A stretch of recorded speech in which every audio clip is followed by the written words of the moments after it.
नमस्कार।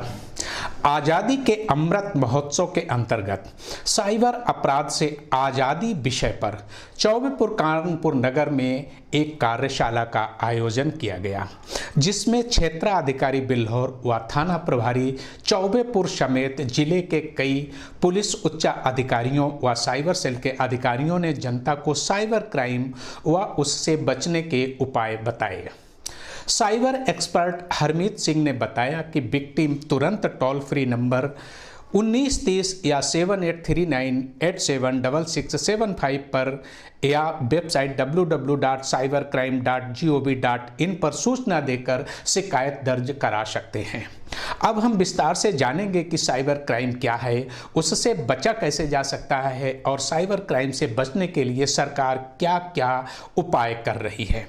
Cyber crime, जिसे computer अपराध के रूप में भी जाना जाता है, अवैध उद्देश्यों के लिए एक उपकरण के रूप में कंप्यूटर का उपयोग है, जैसे धोखाधड़ी, बाल पोर्नोग्राफी, बौद्धिक संपदा की तस्करी, व्यक्तिगत जानकारी की चोरी या गोपनीयता का आक्रमण।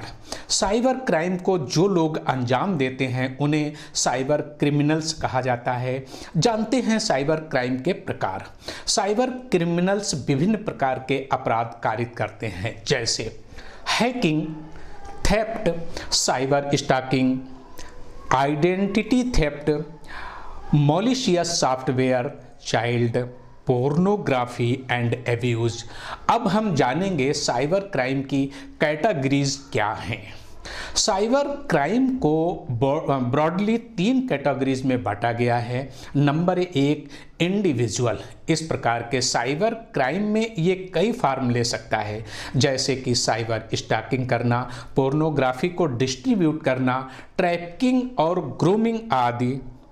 बहुत से लॉ इन्फोर्समेंट एजेंसीज इस कैटेगरी के साइबर क्राइम को बहुत सीरियसली ले रहे हैं और बहुत से अलग इंस्टीट्यूशन के साथ ज्वाइन होकर इंटरनेशनली ऐसे अपराधों को अरेस्ट करने में सफल भी हो रहे हैं। Number 2, property. जैसे कि हमारे रियल वर्ल्ड में क्रिमिनल्स अपनी चीजों, प्रॉपर्टी को चुरा सकते हैं, वैसे ही वर्चुअल वर्ल्ड में भी साइबर क्रिमिनल्स विक्टिम के bank details, login details, credit card और डेबिट कार्ड डिटेल्स को चुरा सकते हैं और इनका गलत इस्तेमाल कर सकते हैं, जिससे व्यक्ति को फाइनेंशियली दिक्कत हो सकती है। साथ में कुछ लोग जो स्कैमी साइट्स बनाते हैं और लोगों को ठगते हैं, कुछ ईमेल्स के द्वारा ऑफर्स और मैलिशियस सॉफ्टवेयर सेंड करते हैं, जिसे खोलने पर आपका कंप्यूटर उन हैकर्स के कंट्रोल में चला जाता है। Number 3, government. हालांकि ये ज़्यादा कॉमन नहीं होता है, लेकिन अगर क्राइम किसी सरकार के विरुद्ध होता है तब इसे साइबर टेररिज्म कहा जाता है। ये सरकार के government websites, military websites, official website तक को हैक कर सकते हैं। ये किसी देश की आर्थिक स्थिति को हिला डालने की क्षमता रखते हैं। अब हम जानते हैं साइबर क्राइम को रोकने के उपाय क्या हैं। नंबर 1, सबसे पहला स्टेप है कि विक्टिम तुरंत टोल फ्री नंबर 1930 व 7839876675 पर तुरंत सूचना देकर वह साइट www.cybercrime.in.government.in पर रजिस्टर करें, वो भी रिटेन कंप्लेंट अपने शहर में या पास के किसी साइबर क्राइम सेल में जहां आप रहते हैं। नंबर 2, आईटी एक्ट के अनुसार एक साइबर क्राइम ग्लोबल ज्यूरिडिक्शन के अंतर्गत आता है। इसका मतलब है कि एक साइबर क्राइम कंप्लेंट को भारत के किसी भी साइबर सेल में कर सकते हैं। इसके लिए आपको कहीं स्पेशली जाने की ज़रूरत नहीं होती है।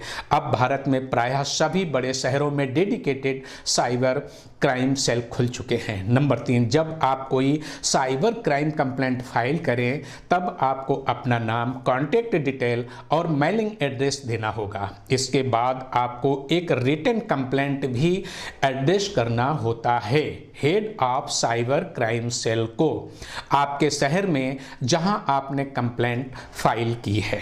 नंबर 4, अगर आप किसी ऑनलाइन हैरेसमेंट के शिकार हुए हैं तब आपको एक लीगल काउंसिल असिस्ट कर सकता है। रिपोर्टिंग के दौरान पुलिस स्टेशन में एडिशनली आपको कुछ डॉक्यूमेंट्स भी प्रदान करना पड़ सकते हैं।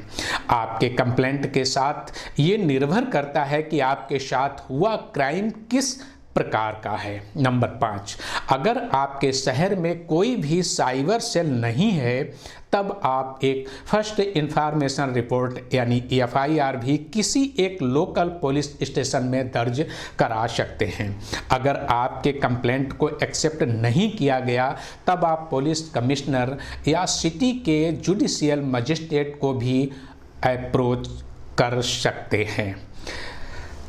कुछ cyber crime offences Indian panel code के अंतर्गत भी आते हैं। इसके लिए इन्हें आप एक साइबर क्राइम FIR के तौर पर किसी निकटवर्ती लोकल पुलिस स्टेशन में रिपोर्ट कर सकते हैं।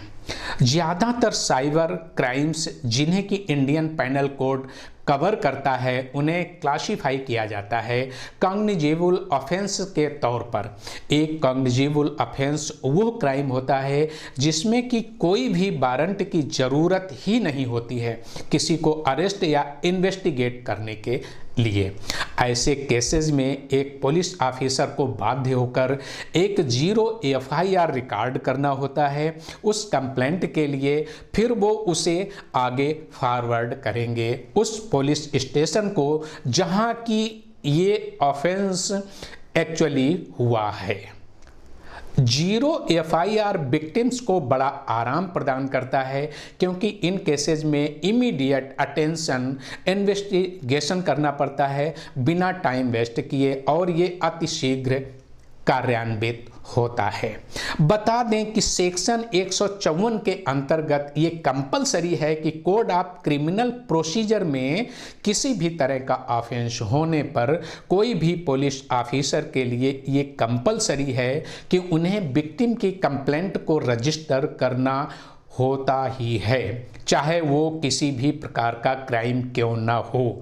ऐसे में कोई भी पुलिस ऑफिसर कंप्लेंट रजिस्टर करने से मना नहीं कर सकता है। भारतीय दंड संहिता IPC में साइबर अपराधों से संबंधित प्रावधान और अपराध से संबंधित धाराएं क्या हैं?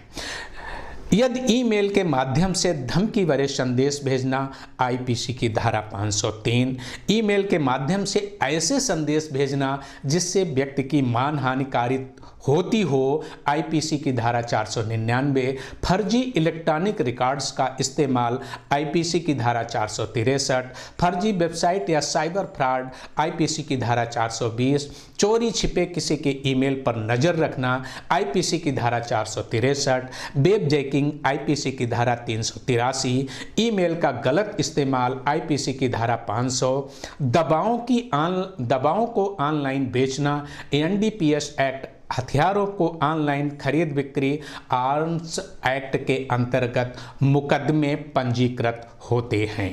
साइबर अपराधों से निपटने की दिशा में भारत ने सूचना प्रौद्योगिकी अधिनियम 2000 पारित किया है, जिसके प्रावधानों के साथ साथ भारतीय दंड संहिता के प्रावधान सम्मिलित रूप से साइबर अपराधों से निपटने के लिए पर्याप्त हैं।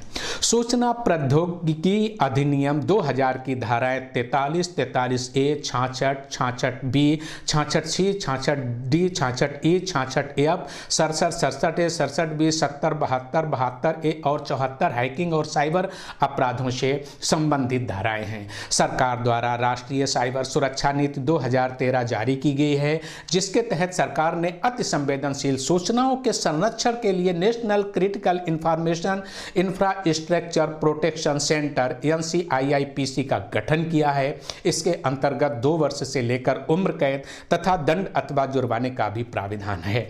विभिन्न स्तरों पर सूचना सुरक्षा के क्षेत्र में मानव संसाधन विकसित करने के उद्देश्य से सरकार ने information security education and awareness परियोजना प्रारंभ की है। सरकार द्वारा computer agency response team CERT की स्थापना की गई, जो कंप्यूटर सुरक्षा के लिए राष्ट्रीय स्तर की मॉडल एजेंसी है। देश में साइबर अपराधों से संबंधित प्रभावी तरीके से निपटने के लिए साइबर स्वच्छता केंद्र भी स्थापित किया गया है। ये ministry of electronics and information technology के तहत भारत सरकार की डिजिटल इंडिया मुहिम का एक हिस्सा है। भारत सूचना साझा करने और साइबर सुरक्षा के संदर्भ में सर्वोत्तम कार्य प्रणाली अपनाने के लिए अमेरिका, ब्रिटेन और चीन जैसे देशों के साथ समन्वय कर रहा है। अंतर एजेंसी समन्वय के लिए Indian cyber crime coordination centre 14C की स्थापना की गई है। धन्यवाद। नमस्कार।